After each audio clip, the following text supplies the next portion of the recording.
काफी समय पहले की बात है। एक गांव हरिपुर में 4 भाई रहा करते थे, जिसमें से एक बहुत सीधा साधा था, जिसे उसके सारे भाई गंजा गंजा कहकर पुकारते थे, क्योंकि बचपन से ही उसके सर में एक भी बाल नहीं थे।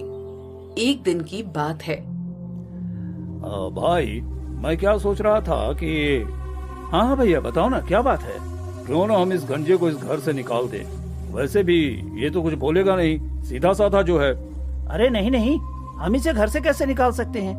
अगर हमने इसे घर से बाहर निकाल दिया तो गांव भर के सभी लोग हमें ही कहेंगे कि हम कैसे भाई हैं, अपने ही भाई को घर से बाहर कर दिया। तो फिर हम क्या करें? इसे माँ पिताजी की जायदाद में से कुछ नहीं देने वाला मैं। हाँ, तुम दोनों ही अपने हिस्से में से दे देना इसे कुछ। अरे भैया, ये कैसी बातें कर रहे हो आप? भला हम अपने हिस्से में से इसे कुछ क्यों देंगे? तो फिर जल्दी से कुछ तरकीब सोचो इसे घर से बेदखल करने की।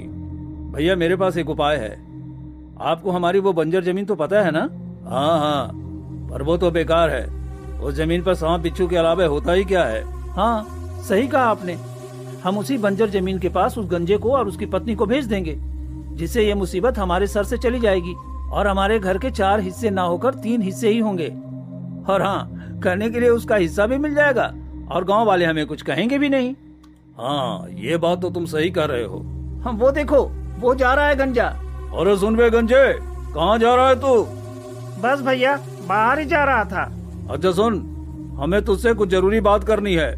जी भैया, कहिए ना। हमने जमीन के 4 हिस्से कर लिए हैं, समझा?